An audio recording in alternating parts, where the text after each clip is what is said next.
Welcome to the United Nations Water Conference, and I'm delighted to host the official side event for the conference. I welcome all the esteemed panelists and the guests who have made the time to be a part of this session. We have 7 panelists who will speak on their area of expertise, as well as weave in how their efforts have been instrumental in water conservation. For those who don't know me, I'm Bruna Rea, fashion environmentalist who has worked with the United Nations and various departments using fashion as activism. The World Bank, the New York Stock Exchange, and the Prince Albert Foundation on the intersection between climate change and humanity. This is why I bring to you this extraordinary league of people so we can listen to and learn from them and how we can collectively learn and work towards water conservation, climate action, and peace.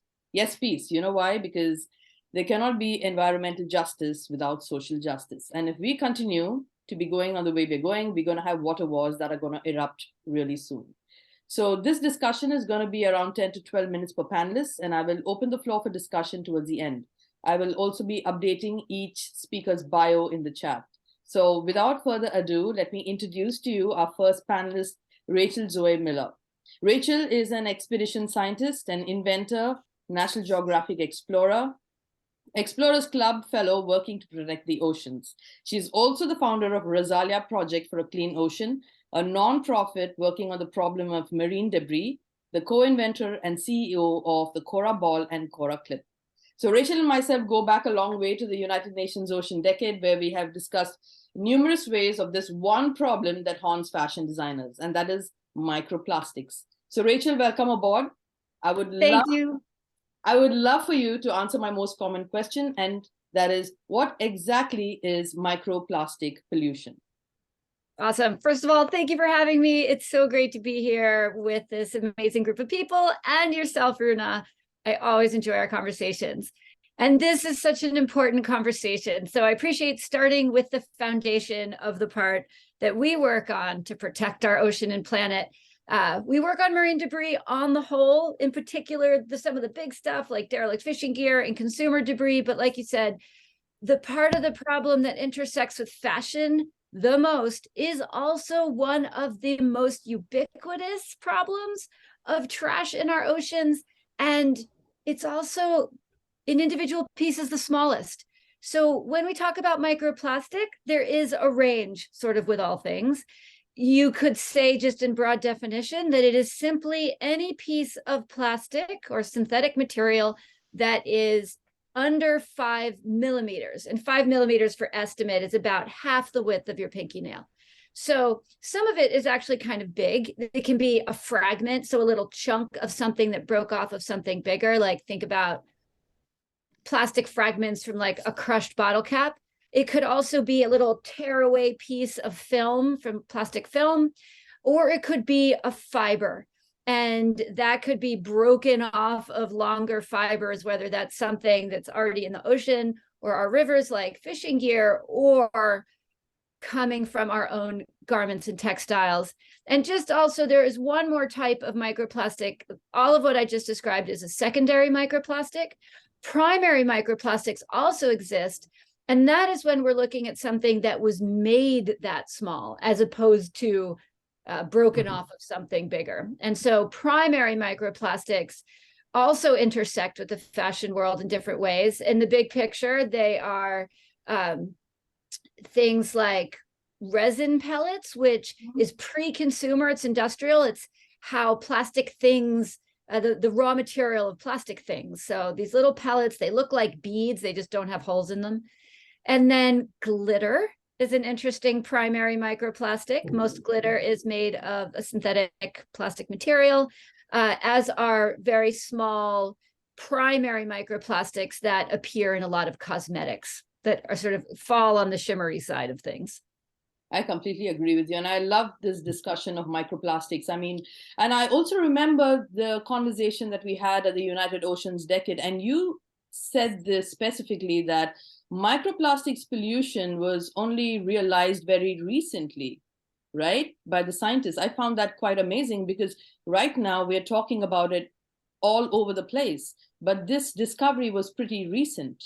And yeah, I'll just jump in and say that the particular part that's so incredibly recent is microfiber coming from our clothes. So 2011, which really is very recent memory here, is really when that kind of door opened to realize that our clothes are falling apart, and microscopic, too small for the naked eye to see pieces of microfiber are, well, in the beginning, it was found because of a change in scientific method and how to collect the samples and process them. But now that we kind of know how to do that, we're finding them pretty much everywhere we look.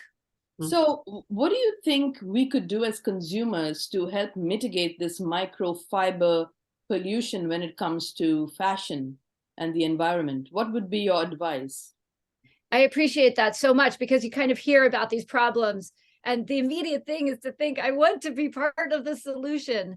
And the nice thing is that while you could say that everyone who wears and washes clothes is part of this problem. So it's not just people who would consider themselves sort of in fashion.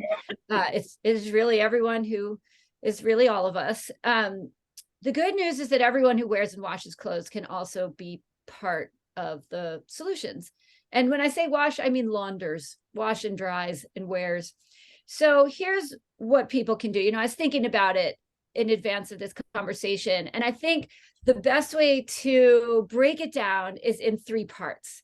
So the first part is in your fashion strategy, that when we all think about our clothes, you know, there's a lot of factors there. And I think that we'd want to go with something along the less is more. I'm sure a lot of people are familiar with just the incredible amount of clothes that are building up on the back end of the fashion industry, which is not being worn. They are done, past usable, and they haven't been designed with a back end in mind. They've been designed to go to landfill or just without any ideas. So landfill's the default. And that's extremely problematic for our planet. There are piles and piles of clothes building up in places. I don't know if you've been following the story in Ghana, that there's been clothes coming from other countries like the US to be donated. So everybody's meaning to do the right thing on the front end, but the volume is so much, it's too much, that they're just ending up and without a great alternative for if people can't wear the clothes and they haven't been designed to be recycled or to be broken down again to turn into a new raw material or into something else. They're literally piling up on our shores, in particular the shores of Ghana, and I'm sure other countries. So a less is more approach in the fashion strategy, I think, is one of the best ways to do it. And think that leaves more money for experiences and travel and so many other things. Absolutely. And what I find interesting is that microplastics, when we talk about microfiber pollution, we just think about, you know, synthetics, but we don't realize that even cotton contributes to microfiber pollution. And that comes to my next question, the Coraball. Please tell us about the Coraball and how it is being instrumental in helping mitigate climate change because of microplastics. I would love to hear about that. Awesome. Thank you. Yeah. So the Coraball is our team's solution, but not the solution. It's one of the solutions to try to move towards stopping this problem. And what you do with the Coraball is you drop it into your washing machine, or if you have a front loader, you can toss it right in. It goes in your washer. So a lot of people have dryer balls, and those are awesome for the drying side, and they do different things. But the Coraball is designed to do two things. So what it does is it reduces shedding in the first place. Now, this is something that actually was a little bit of a bonus. We designed it to be easy on your clothes. We obviously didn't want it to cause more shedding. But what we found through independent tests is that it reduces shedding, which means it helps extend the life of your clothes. And due to these little stalks that are inspired by coral itself, inspired by the ocean, it helps collect bits of fiber that do break off, and would otherwise be swirling around in your washing machine. They get caught in the stalks, just like plankton gets caught in the stalks of corals. And a proportion of them don't then go out the effluent water or the drain water of your washing machine, where they could become what we call bioavailable. And bioavailability means essentially they can be taken in by creatures. And that's what we know can happen, is that creatures ingest this stuff and it's not doing them any good. We also know that this microfiber pollution problem, both in the water and in the air, because we're emitting the fibers as we wear our clothes and from electric dryers as well, is potentially related to a human health element, in that when they're in the air, they are bioavailable for us to inhale. When they're in the water, they're bioavailable for creatures to ingest or even for us to drink. And when they're in the air, they're bioavailable for inhalation. The Coraball is something, it was a response to us learning about this problem back in 2013. So on the heels of when it was discovered, and wanting to raise awareness about the problem, try to stop it as much as we can right away. And we also wanted to contribute scientific knowledge so that we all could understand the problem better to move towards the most efficient solutions. Lovely. I absolutely love what you're doing, and the Cora Ball and the coraclip. I would love to hear more about that if you have a minute. Of course. But I do want to share one last strategy on the microplastic thing. In that, I said, okay, think about your overall fashion strategy. Less is more. When looking at garment choices, I wanted to say that people should support designers like you and people from whom we're going to hear, and to add, in addition to color, fit, how it feels, add sustainability to that list of criteria when you assess the clothes that you're going to get. And then finally, to consider your garment care and your textile care as part of the big picture. And I'll leave you there with 3 recommendations, and they are to wash less, so do more spot cleaning, to do full 3/4 or full loads. That's good for energy related, money saving and using less energy, but also less shedding. And 3, to use cold water. Lots of detergents now are designed for cold water, and it's just as efficient. So those are my 3 to finish there. And yeah, the coraclip is an alternative bag closure. And we put super fun ocean creatures. Here's a few of my favorites. And I realized that I don't have a bag right in front of me, so I'll pretend that this paper is like a paper bag or a chip bag. You fold it over and just clip it like that. So many of us have plastic, like extractive plastic to landfill bag clips. We just wanted an alternative in our kitchen of something that was better. Fantastic. Thank you so much, Rachel. We always learn a lot from you. Thank you so much. So my next panelist is Emily McGlone, and she has been working with the Peace Boat since 2004 and is currently the United Nations liaison and director for the New York-based Office of Peace Boat.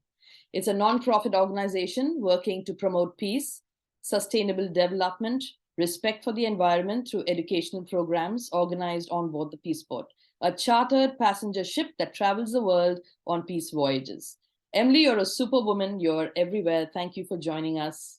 It's wonderful having you here.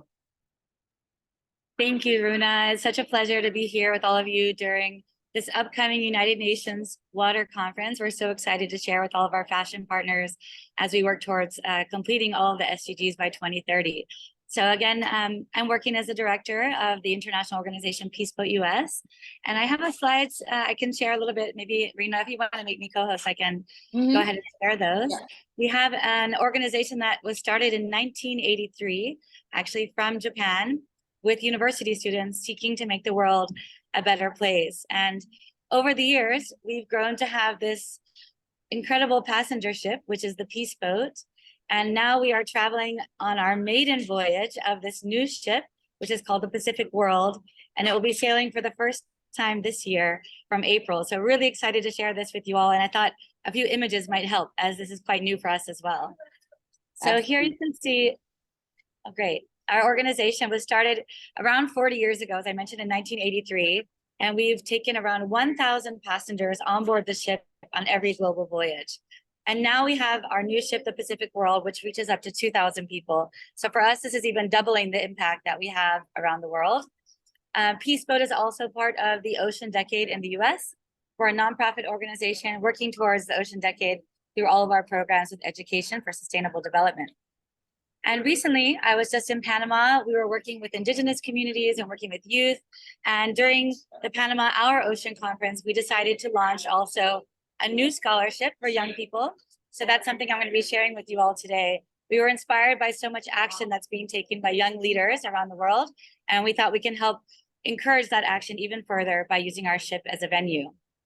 We have incredible guest speakers and National Geographic explorers who join us on board. And Rachel, I just joined the Explorers Club as well. So I'm looking forward to sharing more on how we can all explore and learn about the SDGs and how they're being implemented around the world.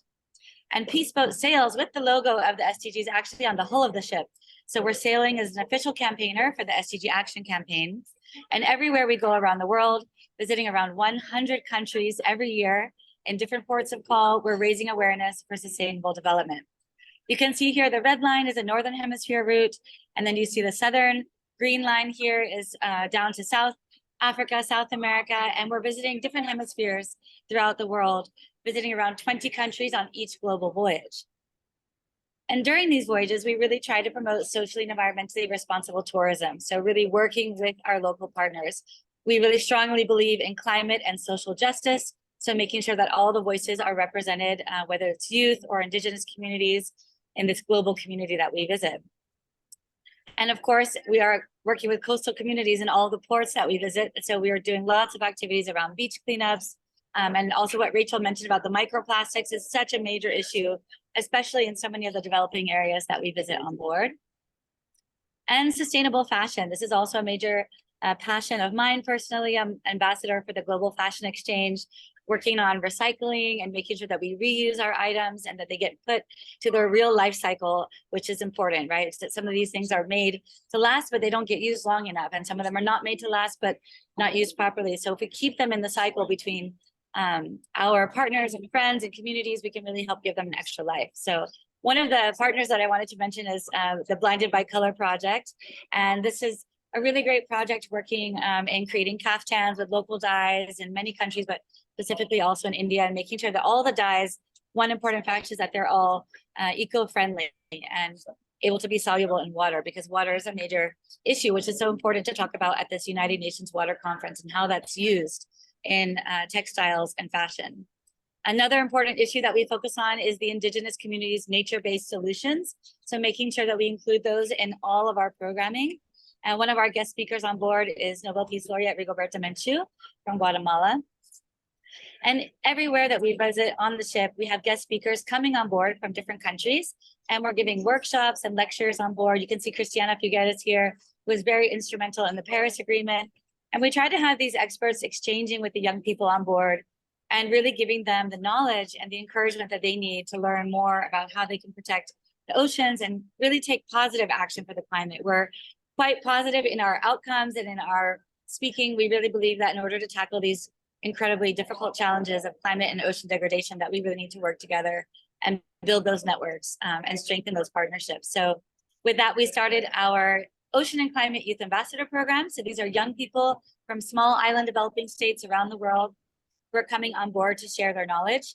And this has been a really important program. It was endorsed by COP23 with the presidency by Fiji to make sure that young people from SIDS, small island developing states or large ocean states, because really they have the largest ocean and to take care of, which is the carbon sink of our planet, right? So we need to protect that together.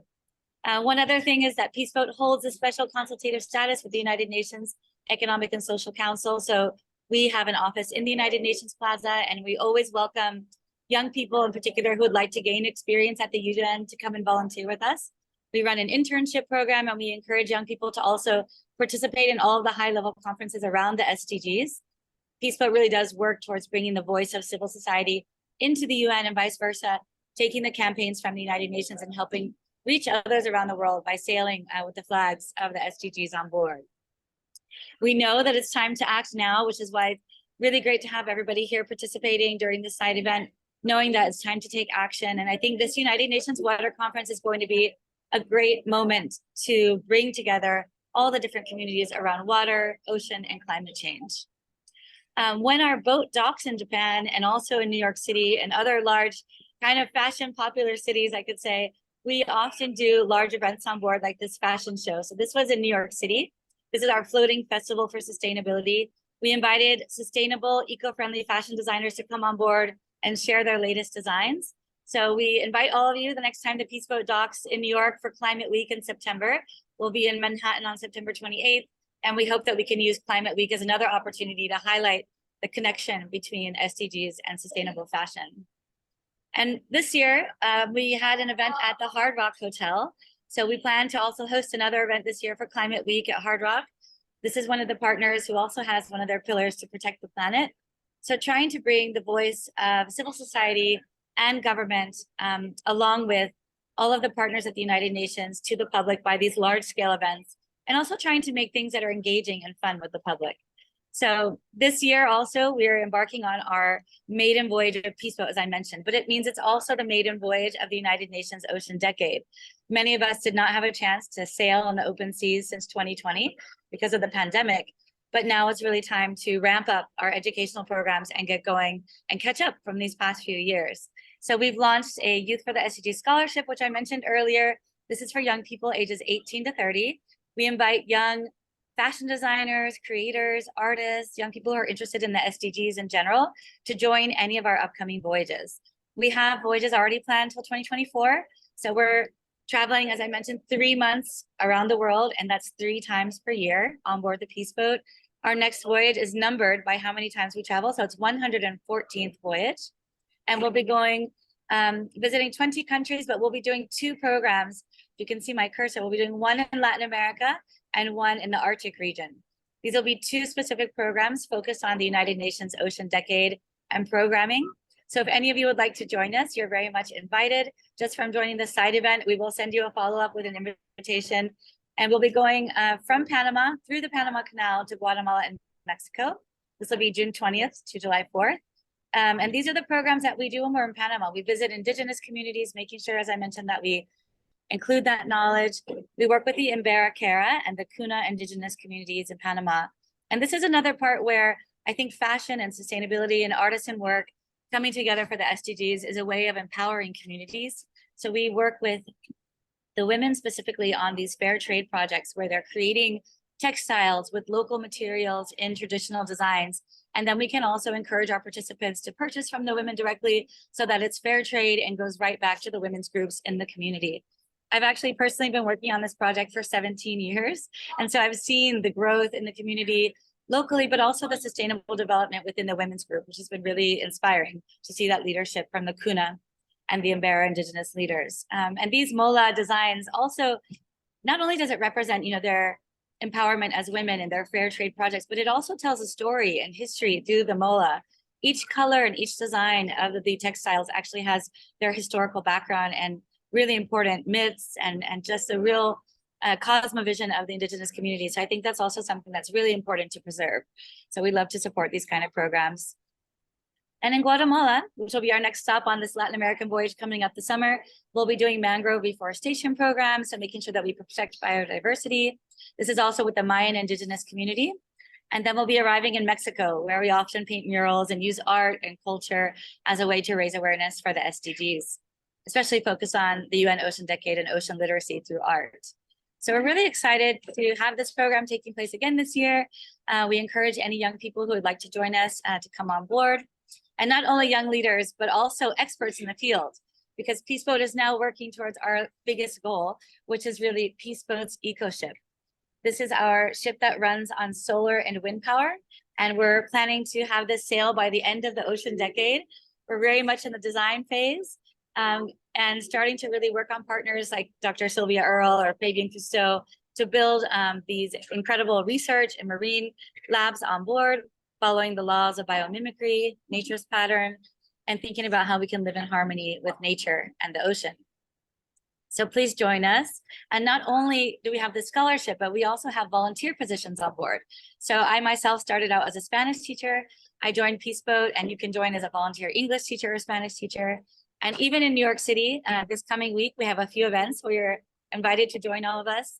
This will be an event taking place on March 22nd. So you can come and get to know us better there. If you're coming to the UN Water Conference, we'll be doing side events. Also, an art, music, and kind of cultural event, our awareness raising event series. This is going to be held at the World Trade Center. So Morgan, who's going to be speaking later, is also joining this event.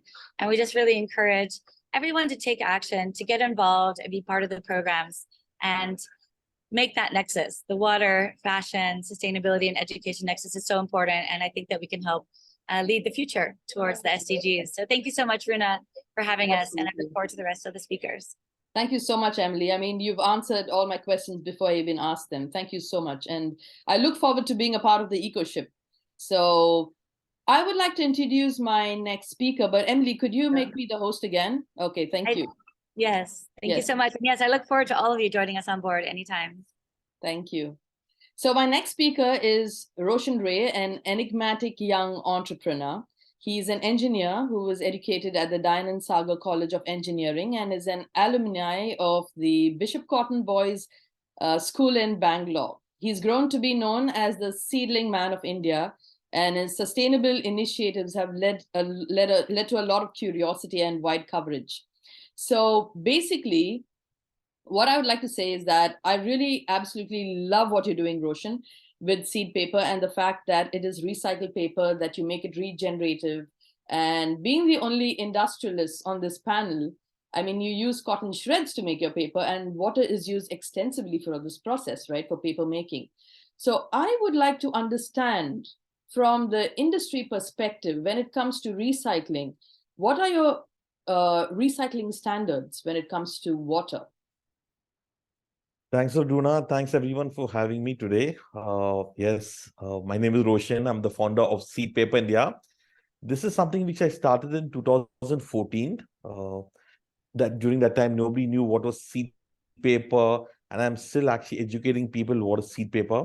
Let me show you guys what I'm exactly doing. You can see this shirt which I'm wearing, right? The shirt and all the clothes which you're wearing, the garments which you're wearing. This shirt is made of cotton. I can convert this shirt into seed paper. I can grow plants from this shirt. This is what I do. Way back in 2014, nobody actually knew about this. The way I started was actually I wanted to print my own wedding cards in seed paper. Nobody realized what was it. So that is something which I actually started. 2016, I started making seed pencils and seed pens. So these are seed pencils and seed pens made of recycled paper. 2018, Forbes India recognized what I was doing. So they featured me as a top sustainable brand in India. And in 2021, we got featured in Shark Tank India. 21-22, Shark Tank India just came to India. We were the only sustainable brand on Shark Tank India season 1. So the way we're manufacturing, what is the industry standards we use? We follow the Indian Bureau. So India has a Indian Bureau of Standard in which we follow that. What we do in paper production, everything is recycled. We take the garment waste. For example, if you have this, I'm going to show you if everyone can see this. This is a cotton cloth or rags which we take. We take this, we put it in our machine, we make it into small pieces, we grind it, and then we use the water. The water itself in our factory is recycled. So whatever water we use, we recycle the water and use it for our own project day in and day out. So the whole water is recycled. We convert that into pulp, infuse seeds in the pulp, and from that we let it to dry naturally in the sun. So we don't have steamers at all. We let it to dry naturally in the sun, and after 4 to 6 days, the paper is completely dry. And then we convert it into invitation cards. We convert it into garment tags. We also convert it into coasters. I'm sure if you can see this. This coaster is used by the Four Seasons Hotel, in which they're using it for the Kopita bar. And we also give out plantable seed flags. These are the flags which people can use and grow. We also are supplying to New York these plantable notebooks, stationery, notebooks, envelopes. everything is coming from garment waste. Everything. So the whole thing is a complete ecosystem. The notebooks have seeds in it. Inside you have handmade paper and the instructions in the back how you can actually plant it. We have envelopes out of seed paper, and we also have this event cards in which these tags when you go for events, right? Usually you have a landlord and then you have a plastic thing, but this is also made of handmade recycled paper. So everything with paper be converted into bio recycle infused with seeds, and we have different seeds. We have wildflower, we have marigold, we have various seeds. So when you people visit our factory in Bangalore, you can see the complete zero waste procedure which we're following, in which the water is recycled, the paper is recycled, and whatever waste paper we generate, we put it back and make it into pulp and regenerate paper from it. So this is what we're doing. This is the industry recycling standards we actually practice right now in Bangalore, in India. I love the concept because if you look at the fashion industry, you've got 15% of fashion's waste that is generated because of the under table cuttings, right? When I talk about under table cuttings, especially when you're talking about the fashion industry, like what you spoke about, like cotton fabric, for example, or, you know, when you're using for hosiery, there's a lot of hosiery waste, and 15% amounts to like millions of tons when you look at it globally. And to take this is what I call cross-industrial collaboration, because then you're closing the loop. You're not letting it go and end up in the landfill because this cotton is already processed. But what you're doing is you're actually pulping it, like, and making it back into paper, because that's cellulose. So you're not even cutting down trees. It's ash-free, wood-free, and chemical-free paper that you're making, and you're infusing it with seeds, which in one way gets it to be regenerative. So I really like that. But I have another question for you when it comes to, again, water. What do you think could be one of the challenges that is being faced by the global South, right? Like when it comes to India, for example, what do you think are one of the challenges faced in India when it comes to clean water being available for everybody? The reason I'm asking you this is because I recently got back to India. I got back from India and I realized that there are cities that are growing so quickly that they're kind of encroaching into industrial land. And so what's happening is that you have cities growing around industries, and without realizing it, you have industries that are causing a lot of water pollution to communities around you. So how do you think, as an industrialist, you could solve this problem? I think you need to understand that water in India, it's a water stressed country with only 4% of potable water available in India. And we have a population of 18%, right? So we need to know that it's stress. India has a scarcity of water. Another thing which is happening right now in India is a lot of water pollution from the industries, from agriculture also. So we have a lot of wastage happening in agriculture, in which everything is being dumped in the lakes and the oceans. Climate change is huge. It's affecting the water quality over here. Hard chemicals are affecting, like arsenic. We have heavy metals, fluoride, affecting the water bodies. We also have a very poor governance of water. The policy makers are not taking charge, or the rules governing water are very, very, what can I say? It's not up to the mark. We need very strong rules concerning the disposable water, the treatment of water, the treatment of sewage, the treatment of effluent treatment plants. So we have two types of treatment plants. One is called a sewage treatment plant, another is called an effluent treatment plant for the industries. The sewage treatment plants is for the residents. But once the water is treated, right, we don't know what is the quality of water which is treated. There's no metric for measurement. What is the filtration used? What micron of level of treatment has actually happened? And after the treatment, where is the water getting disposed, right? So we don't know what is the level of treatment because we don't have laws regarding this. Another issue which is very important, which is a very macro issue, is the lines, the water piping lines which are connecting every house in India. Some of the water piping lines are more than 30 years old, right? Very old. The piping lines are getting rusted because it's made of old iron and cast iron. when it's getting rusted, it is also taking the contamination of the rust in the water lines. So we need to change all the plumbing and the water lines which carry the water from the reservoir to the residents of the homes. That is one of the big issues. And the last but not the least is about RO filters. I'm sure you know what is the RO filter, reverse osmosis. When we filter water in India, for 1 liter of water, pure water, we're rejecting 4 liters of water. Now, every house in India is actually having a RO plant. Huge rejection is happening. The houses which don't require a RO plant, in which the TDS is less than 200, people are installing RO plants in the house. The reason being it's being commercialized. It's always great to have great RO water in your house. It's a big commercial established which is developed. A lot of retail shops are promoting RO water plants where it's actually not required at all. So yes, for 1 liter of water, we're getting 4 liters of rejection.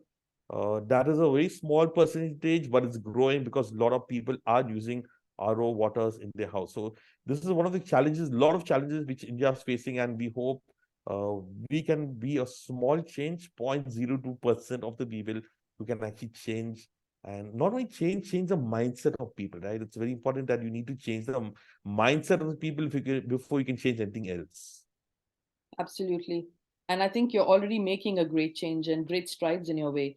So what would be your advice to young entrepreneurs who are, getting into industries, and especially something that focuses on a lot of water intensive activities? I mean, can you give me like 3 takeaway points which could be relevant to the United Nations Water Conference?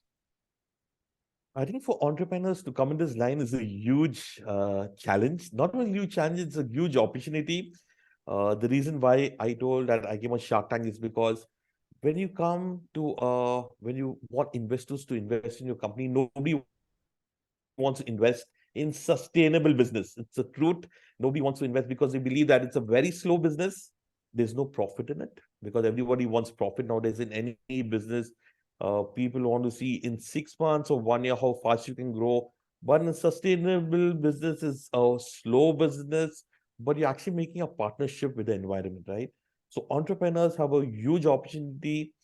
It's a feel-good factor, right? You're doing a business with the environment. You're giving back to an environment, and the environment gives you 10x back, right? For example, if I'm making seed paper, I'm making plantable products, I'm giving it to the customers. Customers are happy. They're growing plants from it. The plants are becoming big. They're giving me calls and saying, Roshan, you're doing some amazing work. This is how I encourage entrepreneurs to start a sustainable business, however small, because the best encouragement you get is that you're doing a partnership with the environment, you're collaborating with the environment, you're collaborating with water resources, you're saving water resources, you're conserving water. Focus on sustainability is what I would advise entrepreneurs. Start going for renewable energy, start stopping the RO water plants, start developing filters. Like you said, I think Rachel said about microplastic, right? Have a partnership, maybe develop something more, something eco-friendly. Maybe you can have like a bamboo ball, right? Maybe something made of eco-friendly, right? I'm not sure, Rachel, what is your metal, what metal are you using? But maybe you can have a bamboo ball, right? It's eco-friendly. Maybe you can have a cork ball, right? Something which you can put in, or maybe which also emits nice smell in your clothes, and people feel good, right? Using this clothes and it's bamboo, right? There's nothing at all happening to it. It's completely eco-friendly. So encourage people to come up with the solutions. Encourage them to see and feel the good factor which you get. It's not about profits, end of the day. It's not about wealth creation. It's something which you're doing for the environment, doing for water. And when you go back home, when people actually message you on WhatsApp or Facebook and tell you, you're doing some amazing work, I think that's the best profit you can ever have. I love it. Thank you so much. Definitely plan it before profit. I love it. Thank you so much, Roshan Ray. So Thanks a lot. Thank you. Most welcome. So my next speaker is Morgan Ray Lotelier. So she is a 3-time award-winning interior and living designer with 25 years of global hospitality. She has worked with several recognized brands and is currently publishing a waterproof book, L'Hôtelier, Guide to Aquatic Living this year. Morgan, thank you so much for joining us. And so Thank happy you to so have you. Thank you so much for having me. It's a pleasure to be here. So Morgan, we would love to hear about your initiative and your initiative with the oceans and of course its connection with water. So could you tell us a little more about it? Sure. Well, L'Atelier, the name sprouts from design, which is the atelier, the hotel, the hotelier, and then how it all ties together with water. And part of our focus is really showing our link, even if we're not, at the ocean front. Everything we do is related to the ocean. And so we've started creating this guide to aquatic living by bringing out those points. Like, did you know that your toothpaste and your cosmetics, they have algae in them? And there's all these little touch points in our day that still link us to the ocean. So we start in those little bits and then bring you all the way out. So I can share a little bit with my screen if that's fine with you. Some of the project. I'm gonna make you the host. Okay. And if there are people, please admit them in because I'm not doing a very good job. Okay. All right. Yes. So there we go. Okay.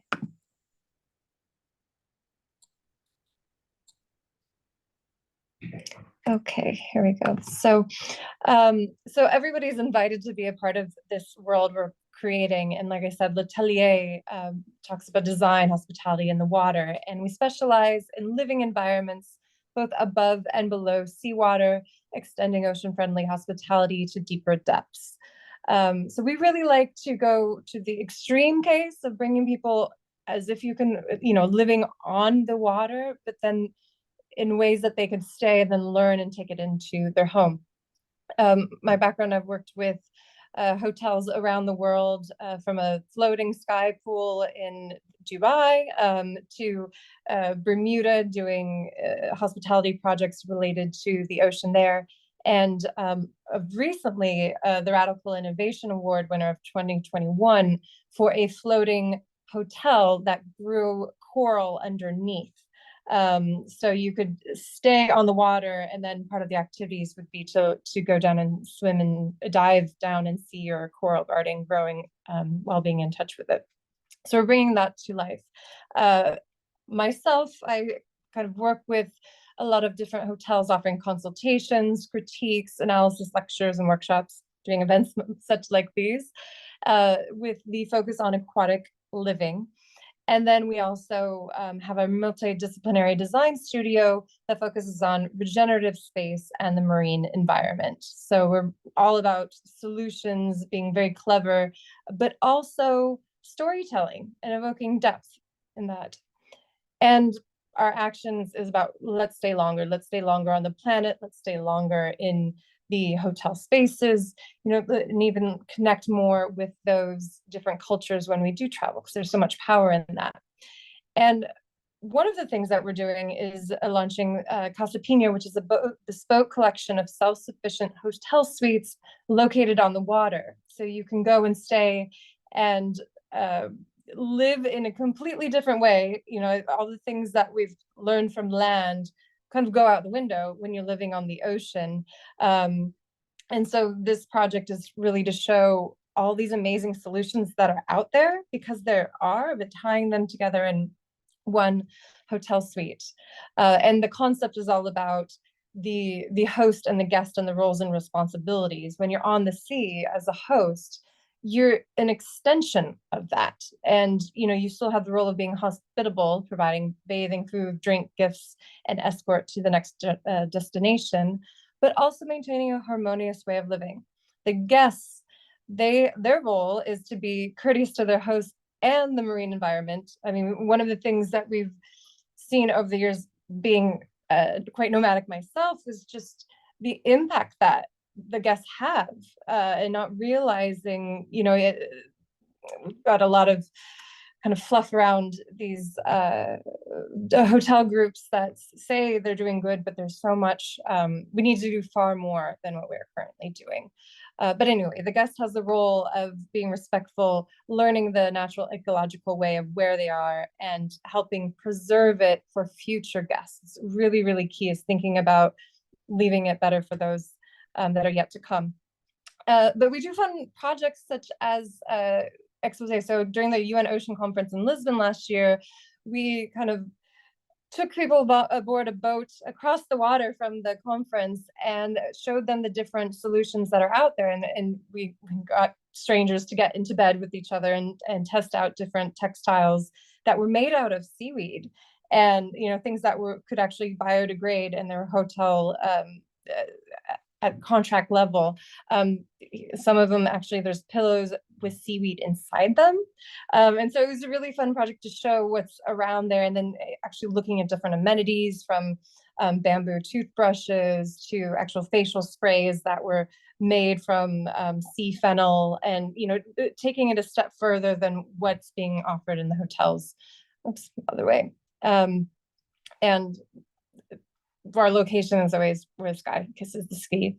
The one that we're working on, Casa Pina, we're doing it in Portugal, in Ilhas das Cabras e Azores. And this is kind of a little sneak peek of what it's going to look like. That's all I can share for now. We're going to be having more details on that later. So I'll stop sharing the screen, but it's a little bit about what we do. So there we go. Wonderful. Thank you so much. And do tell us more about the book that you're publishing. I'm curious about that. Oh, sure. It's really exciting because that's going to be coming out this July. And it's a book it's called Durabook. Now, this is patented technology that's been around for about 15 years. It's the same, if you've ever heard of the cradle to cradle book. It's what they use. So it's seen as a technical nutrient. So the book is made to last. It can be recycled. You can take it in the ocean with you in your bathtub. But what we're doing with that is printing a limited amount, like 3,000 copies. And then we'll actually, for those that when they're done with it, we'll take the book back and can either resell it or that. So we're closing that loop, so that they can last longer. But it's a guide to making the move from land to the sea, and there's recipes, tips and tricks, different, you go through a day in the life of living on the ocean, but making it in a way that's digestible to someone on land, so that maybe they would want to maybe make that move one day, but at the very least, realizing all the touch points that we have. Even gives a little guide on like washing the linens, like how often you should be doing that, and we've specified quite a few materials that are ocean friendly. There's talks about how to make your own sunscreen, and what to look out for, the ones that are reef safe. So we kind of take the hotel life and guide you through it in this book. So look for it in July. Lovely. So coming back to what you said, when it comes to laundering linen, this has been something which is on my mind because it's connected to the fashion industry, right? We keep talking about washing and exactly the discussion we had with Rachel. So what would you say when it comes to being in the hotel industry, and when it comes to like key takeaways to water pollution because of laundering, and how would you suggest to mitigate that? We don't need to change the sheets every single day. That's one, and really being aware of the chemicals. Like there's that sea foam issue. Like whenever there's a storm, you can see the bubbles and suds in the ocean. That's coming from the detergents that are leaking. So we're actually doing little Instagram posts showing the foam in the ocean, but being aware of where these things go at the end of it. So one of our solutions that we're working on for this hotel project is with UVC technology. And it's this lighting that with the UV, they actually use in a lot of labs, schools, to kind of sanitize the keyboards. But we're working on that to do it in the hotel room, so you actually don't need somebody to change over the sheets. It actually keeps the air and everything clean and prevents a lot of the air pollution. So that's one of the things we're going to try on the hotel. So it's not, if you don't have to wash as much because the air is already clean and whatnot. Does that make sense? Mm-hmm. No, interesting, because and I also like the fact that you spoke about the soap suds, because right now where I live in California, you can see a lot of algae blooms because of human activity, and this is absolutely killing the fish and the crustaceans, and it's becoming a problem not just here in California, but even in, like as far as India, because we had the coastal communities complaining about these algae blooms that were killing seaweed and fish, and they've been saying that it's been happening since the past 5 years, and they blame climate change for it, and of course anthropogenic activity. So we need innovators like this. We need innovators like you. We need a lot of you guys who are on the panel, so we can understand how we can collectively work towards it, not just listening, but also as consumers. So thank you so much for everything, Morgan. My next panelist is Katya McCulloch, and I met Katya and got to witness her wonderful work at San Quentin State Prison, where I conducted the Peace Flag Project. It's an official project endorsed by the United Nations, which uses fashion's waste for a social cause. So Katya and myself have collaborated through education and art. And to introduce Katya, she is a social justice activist through the visual arts with students. She's a trained printmaker, and her work can be found in private and public collections, including the Library of Congress and numerous special collection libraries. She's also the founding artist and director of Teamwork's Art Mentoring Program. Katya, so glad to have you and nice to see you again. How are you? Just a minute, there I am, unmuted. I'm very well, thank you. Also here in California on this morning, and I'm very pleased to be included, and I want to thank you, Runa, for opening my eyes to this SDG project of the United Nations through the Peace Flag collaboration. It means so much to me, being an educator and social activist in the arts for 20 years. A big part of our goal, our mission, is to generate awareness, environmental awareness. What is the messaging behind our art? So our art has gone from not just arts education to specifically public art and mural arts. I've collaborated a number of, trying to just figure out the slideshow here. Oh yeah, I'll need to be made the host again. Morgan, would you mind making me the host again so I can help slides?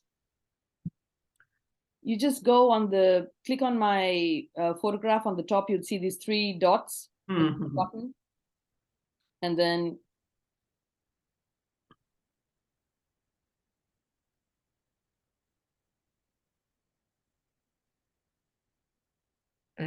when you go to the image, like if you click on my image, and then you see mute, and then you see another button next to it, which has like 3 dots. You click on that dot, on the 3 dots, and then you'd have an option, make host.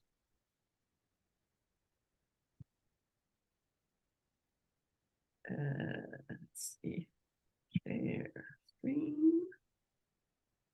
Technical problems, it's okay.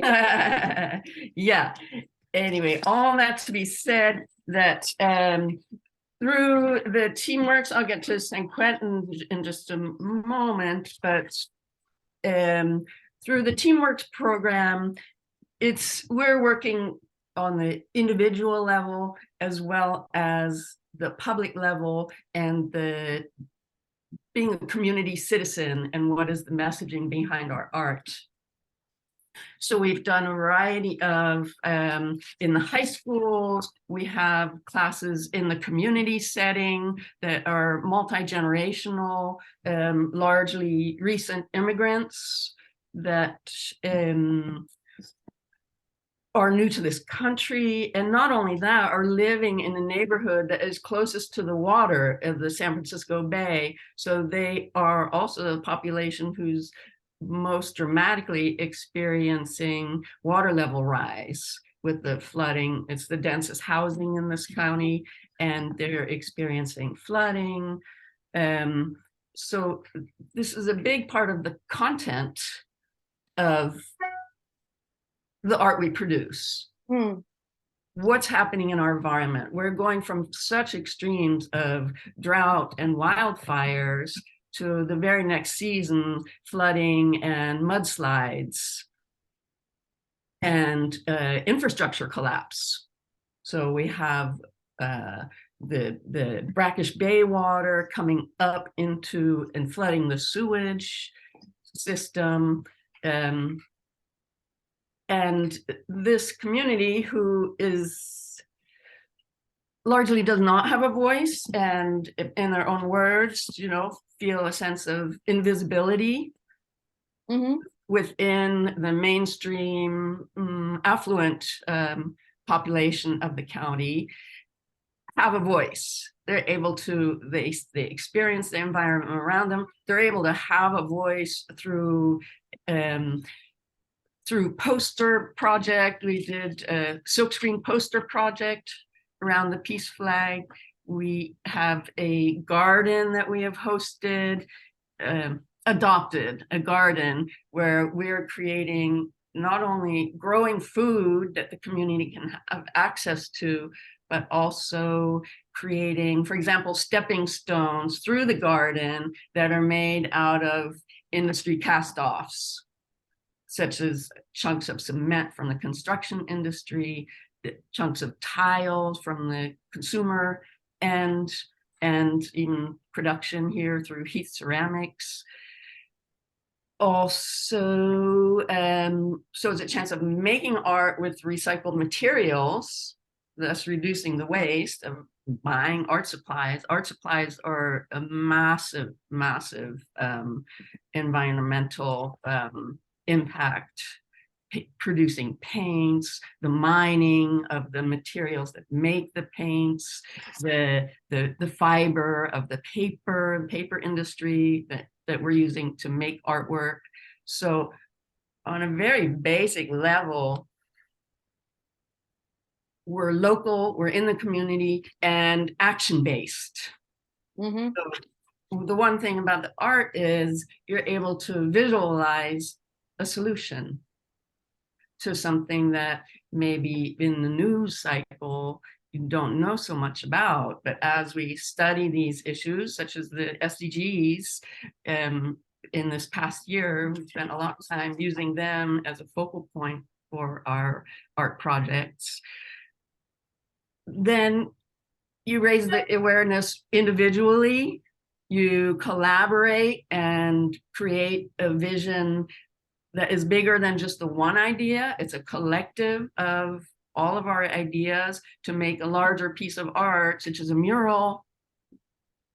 We have murals that are painted on walls. We have murals that are painted throughout the campuses of our local middle schools and high schools.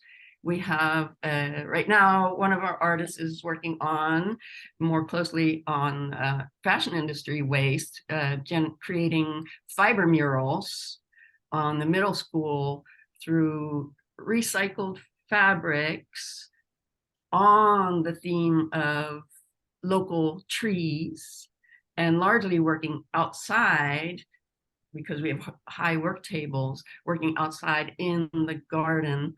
So sadly, I'm trying to no, I can make you the host to share stuff now. Oh, if you can make the host back. If I can double task. Okay. All right, so now you can share your screen. All right, let's see. Here the only thing is, if you see anyone wanting to pop in, please admit them. That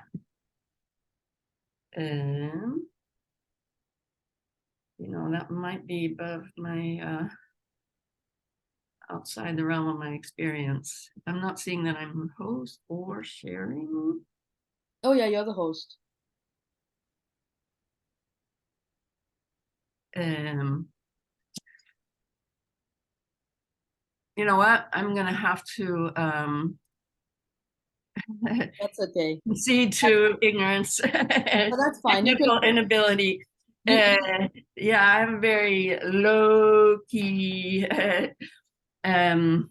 I mean, your work is incredible. You can put your website there, and I'm sure people can follow you and see the work that you're doing. And Katya does some wonderful prints, and even her work with, with children and with the prisons is something which I've always been drawn to, because it gets people together. It brings out the best in people. And she also works on the intersection between peace and the environment, which I've always admired. And I love the way she communicates. So I truly admire you. Thank you so much for being here. Thank you.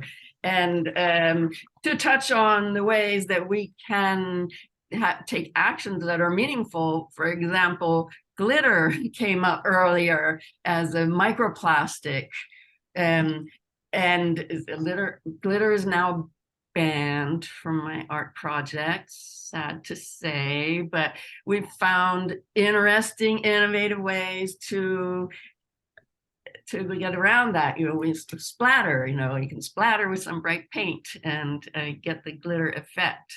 So the fiber murals, I want to say on an individual level and a public level, then that is how the arts can impact the wastewater management, the recycling, keeping microplastics out of the landfill. We have one project that is a mosaic piece that used found flotsam and jetsam from the local beach that we collected. So we've made art out of the materials, no microplastics, but small plastics. It becomes like beach glass. It's quite beautiful once it's been tumbled in the surf. And you find it on the shore as an ornamental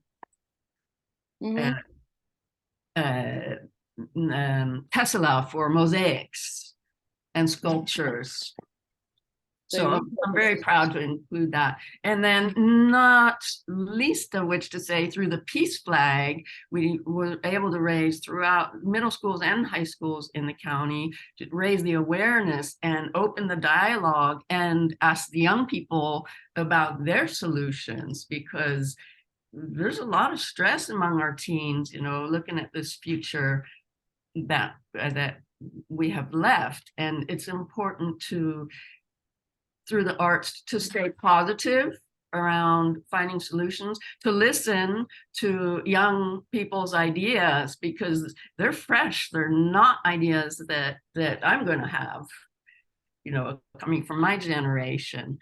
So the more we can raise the platform and open the platform for young people to step into bringing their ingenuity and their fresh language, fresh ideas, and new ways of working together in a more truly collaborative way. So I'm very excited about working with the young people.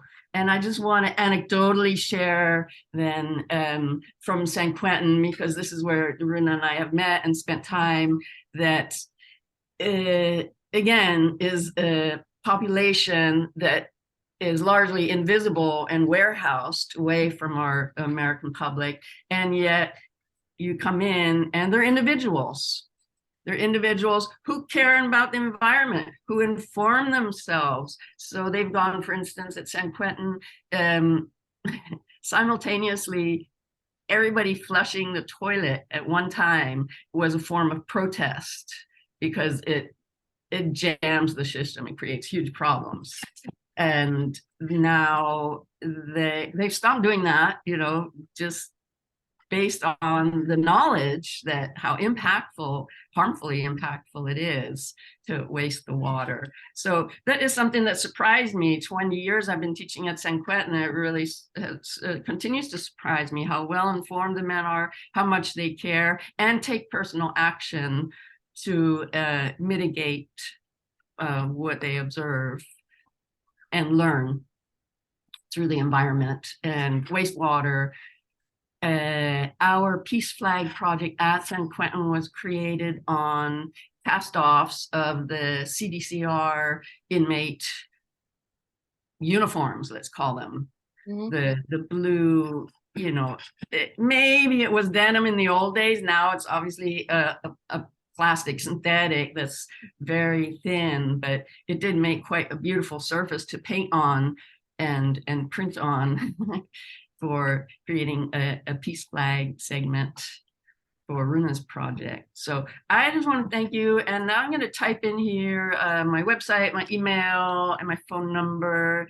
Feel free to reach out with any questions, because I do invite and welcome collaborators that can bring this kind of knowledge and this kind of exciting project, such as you all have, to our young people, our incarcerated residents, and our community. Absolutely. Thank you so much, Katya. Mm. Wonderful. And for those listening, you must be wondering as to why during this topic, such as fashion and the water nexus, we're kind of moving slowly into arts, and then we're talking about peace, because I think it's very important that we need to collaborate with individuals who are instrumental towards the annihilation of violence of any sort.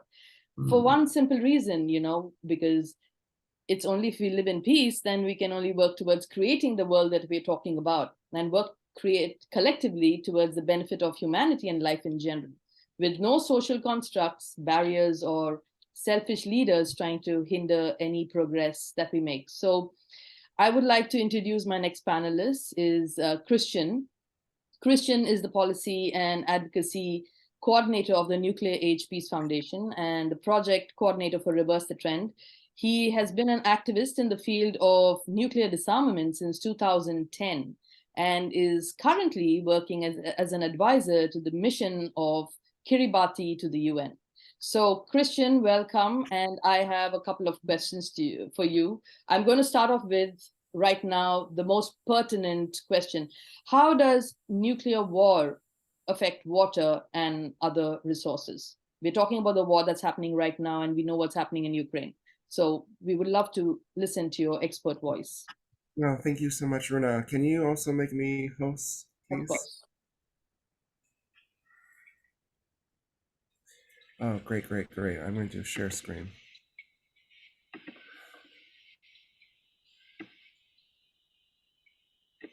Can everyone see my PowerPoint? Mm-hmm. Yes. Okay, great. Sorry, I'm not the best with these things. Play from start.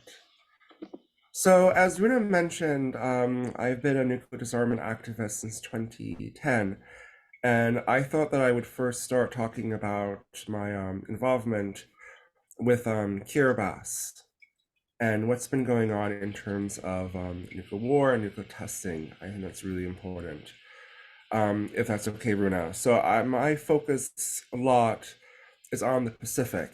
So in the Pacific region, the Pacific states experience around 300 nuclear tests in the 1950s, 1960s, and so forth. And in Kiribati, which I have a little map, the Kiribati experienced 33 nuclear tests on Christmas Island and Kurtmatan. And why that area? Why Kiribati? It had to do with the fact that the United Kingdom wanted to build a hydrogen bomb to maintain its position as a world power, and they picked they decided to pick a remote place in order to avoid any scrutiny from both, from the other powers, from the media. And I think it's important that I'll eventually get to Rena's question about Ukraine. I think it's important to look at the past and understand more of the mentality of the great power of world powers of the nuclear weapon states, in terms of their perception of how they, how unfortunate they've treated, others, and how cavalier they are, especially in our, current situation with Russia, towards other individuals. So this is just an overall of, geographic location of Kiribati, as well as the atoll where the nuclear tests occurred. So as I mentioned, the United Kingdom engaged in a series of nuclear tests. The largest one, it was called Operation Grapple, and that happened in April 28th, 1958. And unfortunately, the 500 citizens of Kiribati who were living on the island, on Christmas Island at the time of the tests, received little protection and inadequate warning. However, as you see in the photo above you, the press reporters received protective suits. And what happened in that area was that not just the citizens of Christmas Island were exposed, but also 20,000 British servicemen, as well as several hundred New Zealanders and Fijian soldiers. So the United Kingdom actually forced individuals from New Zealand and from Fiji to go over to Kiribati to monitor the nuclear tests. And many of them, unfortunately, had very little, received very little, protection from the radiation exposure. So in terms of the humanitarian and environmental impacts, so because they were not being aware of the dangers of such tests, many of the citizens on Christmas Island, they lifted the covering that they had that was provided for them to catch a glimpse of the intensely hot cloud of fire above them. And as a result, many of them were exposed to radiation, and they developed cancers, congenital disabilities, abnormalities, as well as intergenerational effects on their children and grandchildren. This is just in terms of the intergenerational effects, I should say that there haven't been adequate health studies yet in terms of looking at what has happened to second and third generation. That's something that Kiribati has been asking the international community for assistance. And I think it's important to think about both humanitarian and environmental impact, especially in light of Runa's question regarding Ukraine, because there's been a lot of talks recently, especially unfortunately by the Russian leader, President Vladimir Putin, about using nuclear weapons. And there's been discussions about what if a limited or what if a small nuclear weapon is used in the Ukraine situation. And many people are not discussing the humanitarian and environmental impacts of these weapons. So they're not talking about the widespread damage that would occur, the contamination, and then of course there's this ongoing discussion about responsible nuclear weapon states. And Runa, my screen has disappeared. Oh, sorry. It's okay. So, and I think it's important that we realize that there aren't responsible nuclear weapon states, and that no one should have, these nuclear weapons, especially looking at the past in terms of what the United Kingdom and then eventually the US did in Kiribati, in terms of the magnitude of their nuclear weapons and the testing that was done onto these poor citizens. So looking at the situation in Kiribati, there's hope, and that hope lies with the Treaty on the Prohibition of Nuclear Weapons, TPNW, and the involvement of ICAN, the International Campaign to Abolish Nuclear Weapons. I should mention that my organization, Nuclear Age Peace Foundation, is a partner organization of ICAN, as well as Peace Boat US. The Treaty on the Prohibition of Nuclear Weapons contains two really strong humanitarian provisions. They're found in Article 6 and 7 of the treaty. Article 6 deals with the environmental and deals with victim assistance and environmental remediation. So really exploring how to address the situation in terms of what has happened to the victims of the use and testing of nuclear weapons. And then Article 7 deals with international cooperation and assistance. These two articles are very relevant to today's, to what Runa asked me regarding the Ukrainian situation, because we could turn towards these, these articles and provisions in a situation in case, if a situation arose that Russia were to use nuclear weapons in Ukraine, and then Ukrainian decided to, or other states decided to join the TPNW. So it's important that these provisions exist, and that the international community is now discussing the idea of creating an international trust fund. So to help victims of nuclear weapons use and testing. And this trust fund would be administered by an international body. It's still being discussed if that would be for the UN or some other entity. And it would provide funding to help local projects for victims. So that could include the creation of hospitals, for instance, or include any other projects that the victims need, including maybe scientific studies about the situation on the humanitarian and environmental impacts of nuclear weapons. So looking at these provisions, there are guidelines, there's hope, and there's also ways in terms of how the international community can address a situation, not only just to pass, but also possibly dealing with a possible situation in which nuclear weapons are unfortunately used by Russia against Ukraine. That answers your first question, Runa.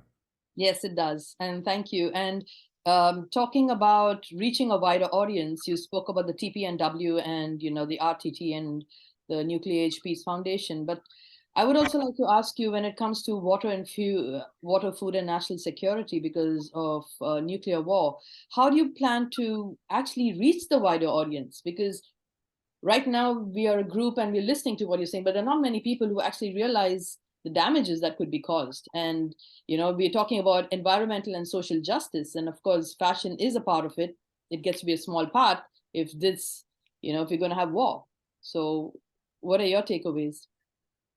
Yeah, so it's in terms of providing, really, I think in terms of connecting with the fashion community, I think the best way is to really, for us to really, for nuclear disarmament activists to connect with the creative arts, world, and develop different projects to really, to really explore this issue of the threat of nuclear weapons. And that can take the form of, fashion, but also through paintings and, documentaries and so forth. And I actually wanted to highlight some of our creative arts, projects, if that's okay, Runa. Do I have share screen access again? So how do I, okay. Oh, it's disabled. Okay, no.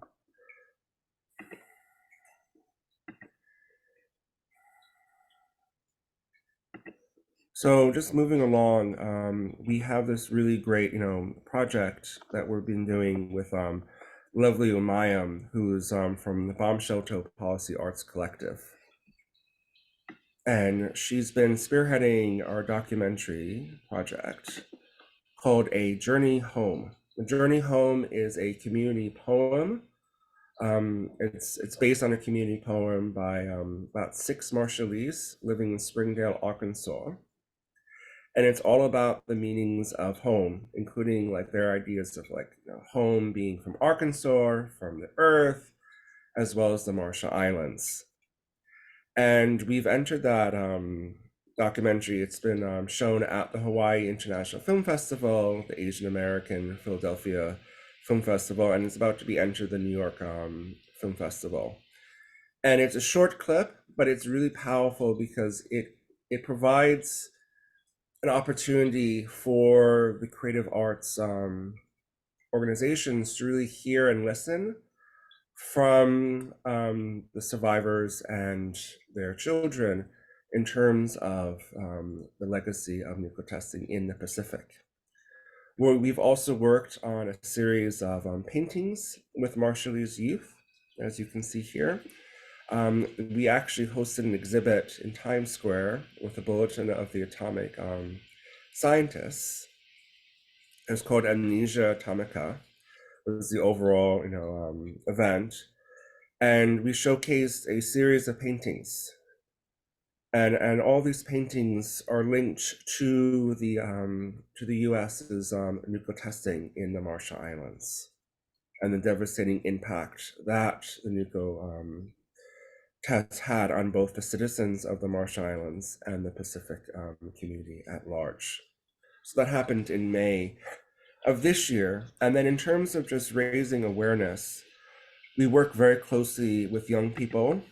So here is a picture of our youth coordinators at the first meeting of state parties to the TPMW in Vienna, Austria, including many from the Pacific, so several from Fiji and from the Marshall Islands. And again, we hosted we highlighted the importance of art, as well as engaging with international youth from around the world. So this is an event that we organized at the Embassy of Ireland in Vienna. And then we had a young Marshallese youth deliver the international youth statement at the first meeting. And that's Marcina, who is also with the Marshallese Educational Initiative. And then, going back to the creative arts, we think it's just so important to highlight young people and the power of youth. And so that's what we're going towards and what we've been really focused on. Wonderful. Thank you so much. And for those listening, you must be wondering about how war impacts fashion in several ways, right? Because you have the food security and then you have the food crops and the cash crops. So that causes a lot of strain. And of course, the fertilizers, which Ukraine always sends the rest of the world. So thank you so much, Christian. I would like to introduce my last speaker, and he is Andrew Chernovtsov from the Voices of Children. And this organization holds a very special place in my heart for their contribution to the Peace Flag, which was promoted by the United Nations Flip the Script campaign. Andrew has been dealing with the issue of the observance of children's rights since 2012, a systematic work on monitoring children's advocacy rights in Ukraine, especially children under state care, and to collect and analyze systematic data on violations on children's rights during the war, which will later help bring the perpetrators to justice. So with that, thank you so much, Andrew, for joining us. And I look forward to speaking to you and asking you my first question about the future of the world, and that is children and youth. So for those listening, please let us know, the most common question, but how does war actually affect the mental health of children? Hello, everybody. I'm pleased to join this team, and what you're doing is really exciting us, and raising the voice to support Ukraine is crucial for us in these hard times for Ukraine. Our organization, our charity Voices of Children, has been functioning since 2015, but actively we've started since the full-scale war in Ukraine since February 22, and war affected every child in the country, because we have moved around 2.5 million child refugees to Europe and other countries, and we have over 3 million children displaced inside the country. Of course, every child in Ukraine received war trauma. Many are still in dangerous war zones near the front line, and every child in every city in Ukraine could be attacked by a missile attack or by drone attack or any other weapon being used by Russian troops here in the war. The foundation, our charity, is arranging individual and group psychological support for children. We are diagnosing numerous psycho-emotional problems of children. They have problems with sleeping. They have problems with communicating with their peers in schools and kindergartens and so on. Of course, many of them stressed because staying and living, in many cases living in cellars, in bomb shelters, and so on. So those witnessing the war, they have and they will have severe consequences influencing their mental health. So to put it briefly, we could say that every child in Ukraine has been traumatized by the war. And you've also, as an organization, you've used art as therapy, right, for children. You've used that to help them get over the situation that they're actually facing, with the current war and all the grievances. So how do you think this actually helps them? And how could people help you in your endeavors going forward? Since the very beginning, it was our first and most popular tool to deal with this initial stage of trauma, because there were a lot of children and we didn't have time, or we didn't have space to do individual consultations, and so we decided to use our therapy courses, and of course it could unite 5, 6, 7, or to even 8 persons, children in one group. So our psychologists, after this, they were helping children to express what they could not tell us, and this was important at that stage, at the very beginning. We used painting, we used application, we used sand, we used other different materials to help children. We call it to work out the trauma, and from the very beginning it was really helpful. Later on, of course, we were moving. If the child has more severe trauma experience, so he or she will later need an individual consultation. But initially, just like a huge supportive tool for all our team, for all our psychologists and art therapists. And we are still using this for initial stage, because here in Ukraine, many parents and children, they are not aware of the consequences of the war trauma, and they are not willing, let's say, in many cases, they're not willing to refer to psychological support. And this and art therapy is some sort of combination of entertainment and therapy. So, and it's, of course, this is widely used. That's why it's widely used in the charity world. Absolutely. And I thank you so much for being a part of the Peace Flag. So basically what Voices of Children did was that they repurposed their old bed sheets, and you had the children who drew upon the bed sheets what they wanted the world outside to know what they were facing. And this was the flags that were sent all the way from Ukraine to me, and we got them and we exhibited them at COP27. So thank you so much. It meant a lot to see what children have done from the age of 3 onwards to young youth.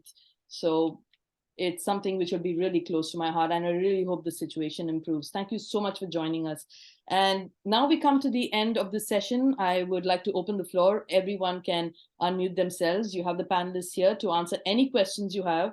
So this is the Fashion and Clean Water Nexus. We've touched upon all subjects from microplastics to the voyage to what beautiful architecture with the hotel industry can do, what art can do as therapy. We've spoken to an industrialist who makes seed paper out of cotton waste. We've spoken about how nuclear war could affect lives, and we wouldn't be actually sitting here and speaking if it wasn't for these activists. So thank you so much. So please feel free to just ask questions directly, and yeah, thank you. Thank Anyone you. can ask any question. Maybe me too. Yeah, thank you, Runa. Such a fascinating breadth of activists out there, chiseling away at such a huge topic. I think I've asked most of the questions, but I have a question. Yes. I have a question for Andre. I'm just so touched by your story about art therapy and children and the effects of war. And I'm wondering if you could tell us, how can we help, or can we send supplies, or what are there ways that we can help in a supportive way? All our contacts and ways and methods of supporting our charity is on our website, www.voices.org.ua.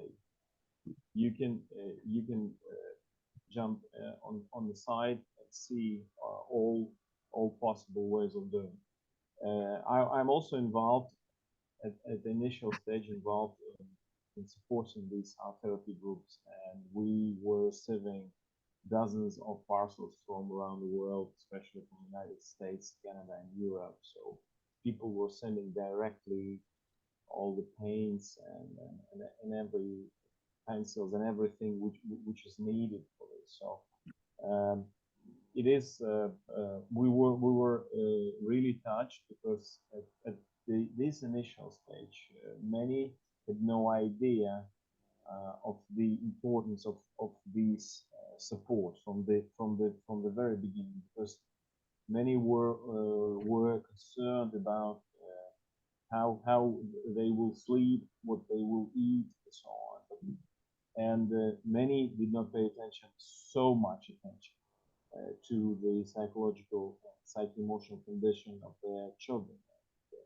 And what we see now, after a year of the full-scale war, it was an important step to pay attention and to launch these numerous psycho-emotional support programs, including art therapy. So if you are willing, we are open for any kind of your contribution and donation, and you can contact our partner unit, and they will inform you about how you can support our initiatives. Thank you. Thank you. I look forward to doing that. Thank you all. So if there are any additional questions, we will take them. Otherwise, we will end the session. And thank you for joining us. Thank you. Let's get a screenshot. Is that okay? A photograph, if everyone's ready. Okay, 1, 2, 3, smile. All right, perfect. Thank you so much. It was wonderful having all of you and totally inspiring. Thank you for your time, and have a wonderful weekend. Bye-bye, Thank everyone. you, everyone. Thank you, Runa, for organizing. Thanks. See you all soon. Bye. Take care. Thank you, Runa. Thank you. Goodbye. Greetings from Berlin, Germany.